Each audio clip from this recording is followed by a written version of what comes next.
This is Gerardo Del Real with Resource Stock Digest. Joining me today is President and CEO of Millrock Resources, Mr. Greg Beischer. Greg, how are you this morning? Very well, Gerardo. Nice, bright, sunny day here in Anchorage, Alaska. Yes, sir. You got to enjoy those because after 17 years of living there, I know those are far and few between, even in the summertime. That's true, and it's been one of those rainy summers. So listen, tough market. Gold's down, silver's down. The base metals have taken a hit. We're all hoping, of course, this is a short-term process and that we get a turnaround here shortly. Millrock, however, is doing what it always does. It's keeping active, advancing projects, whether it be for Millrock itself or with partners. This morning, there were results from the Zackley project, the copper gold deposit in Alaska. And there's actually two pieces of news I want to touch on from Alaska. But the first were results from the very first hole that was reported today. Pretty good intercept, 54.6 meters of 0.6% copper and 2.8% or 2.8 grams per ton gold. That's a pretty wide interval, and there was some big grades on a portion of that near surface as well. I'd love for you to comment on the results this morning from Polar X. Well, indeed, Gerardo, it was a pretty good intersection, and the thickness is what really caught our attention. This is skarn-type mineralization. We, of course, think there's a porphyry lurking somewhere nearby. Maybe this is a vector towards that porphyry, but a good 55 meters right at surface with strong gold grade. We'd have a lot more drilling to flesh it out, but if it was an at-surface deposit there, that would certainly help the economics of any future mining development at this prospect. So very encouraging intersection for sure. Now, it's important to note that this...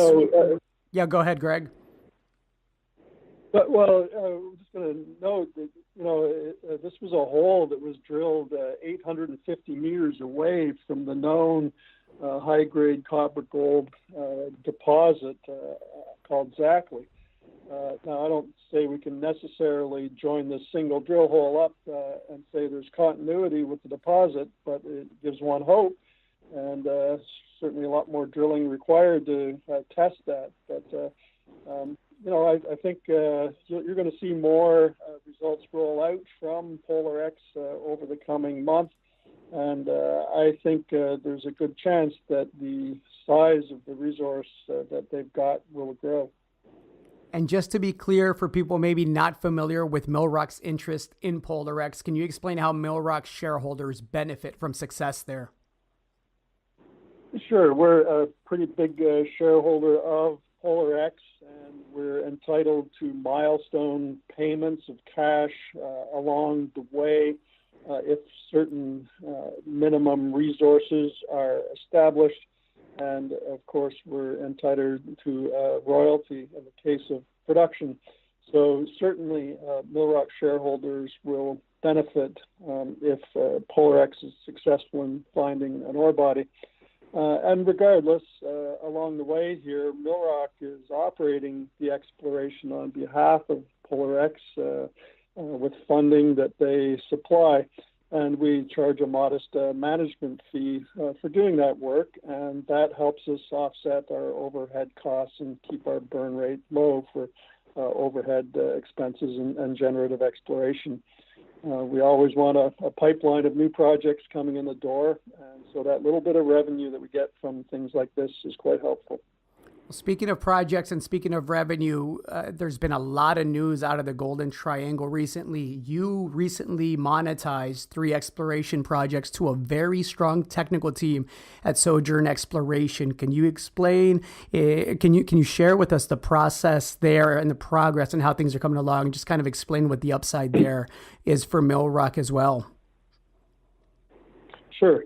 And we announced that transaction last week, and it's been filed with the TSX Venture Exchange. All 3 parties involved have got tentative approval from the exchange, And we know that the financing is falling into place, so it looks like the whole transaction should be completed and off and running soon. And so now Millrock is a major shareholder, 19% shareholder of Sojourn Exploration, and again, we're entitled to royalties if there's ever a big mine discovered on any of the projects, well, at least any of the projects that Millrock contributed. So certainly, Millrock shareholders can benefit if a big discovery is made, because the shares that we own in Sojourn will become quite valuable. Pivoting back to Alaska, Greg, you have the Liberty Bell project. Is there any news out of that project? Yep. We've just kicked off a field program. We'll be doing induced polarization, geophysical surveys, and geologic mapping over the big land package to fine-tune drill targets for the 2019 season. So, as you know, as generators have to have a constant pipeline full of new projects coming out. And this will be the next one for drilling next year. Well, busy as always, Greg. I started by mentioning that it's a tough market out there for juniors right now. It's good to have that income that you generate from managing a lot of these projects. And it's also good to know that you've been able to take advantage of bear markets in the past to frankly get into some very high quality projects at opportunistic prices. I have to imagine you're still out there looking.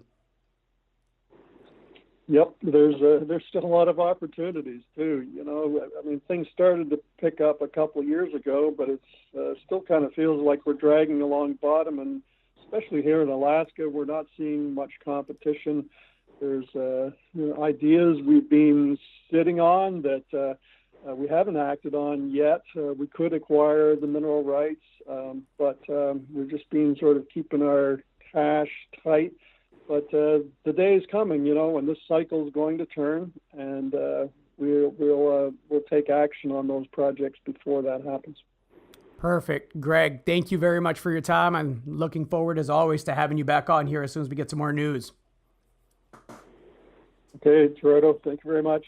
Enjoy the sunshine in Anchorage.